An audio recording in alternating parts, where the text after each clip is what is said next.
July 4th, Acts chapter 22, verse 17 until chapter 23, verse 10.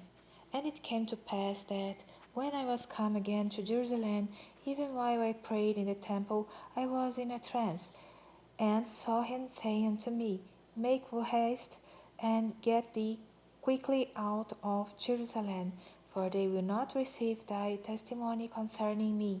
And I said, Lord, they know that I imprisoned and beat in every synagogue them that believed on thee. And when the blood of thy martyr Stephen was shed, I also was standing by, and consenting unto his death, and kept the raiment of them that slew him. And he said unto me, Depart, for I will send thee far hence unto the Gentiles. And they gave him audience unto this word. And they then lifted up their voices, and said, Away with such a fellow from the earth, for it is not fit that he should live. And as they cried out, and cast off their clothes, and threw dust into the air, the chief captain commanded him to be brought into the castle, and bade that he should be examined by scourging, that he might know wherefore they cried so against him. And as they bound him with thongs, Paul said unto the centurion that stood by, Is it lawful for you to scourge a man that is a Roman and uncondemned? When the centurion heard that, he went and told the chief captain, saying, Take heed what thou doest, for this man is a Roman. Then he chief then the chief captain came and said unto him, Tell me, art thou a Roman? He said, Yea. And the chief captain answered, With a great sum obtained I this freedom. And Paul said, But I was freeborn.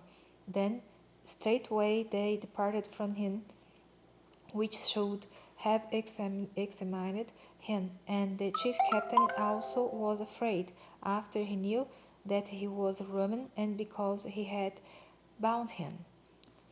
On the morrow, because he would have known the certainty wherefore he was accused of the Jews, he loosed him from his bands, and commanded the chief priests and all their council to appear, and brought Paul down, and set him before them.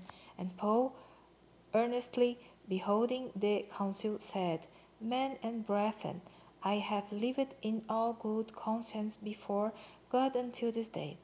And the high priest Ananias commanded them that stood by him to smite him on the mouth.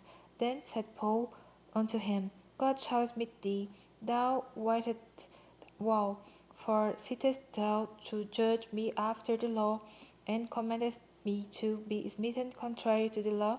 And they that stood by said, Revilest thou God's high priest? Then said Paul, I wist not, brethren, that he was the high priest. For it is written, Thou shalt not speak evil of the ruler of thy people. But when Paul perceived that the one part were Sadducees and the other Pharisees, he cried out in the council, Men and brethren, I am a Pharisee, the son of a Pharisee. Of the hope and resurrection of the dead I am called in question. And when he had so said, there arose a dissension between the Pharisees and the Sadducees, and the multitude was divided. For the Sadducees say that there is no resurrection, neither angel nor spirit, but the Pharisees confess both.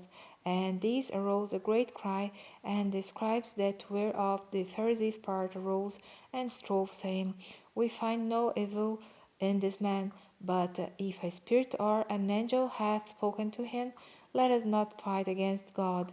And when there arose a great dissension, the chief captain, fearing lest Paul should have been pulled in pieces of them, commanded the soldiers to go down and to take him by force from among them, and to bring him into the castle.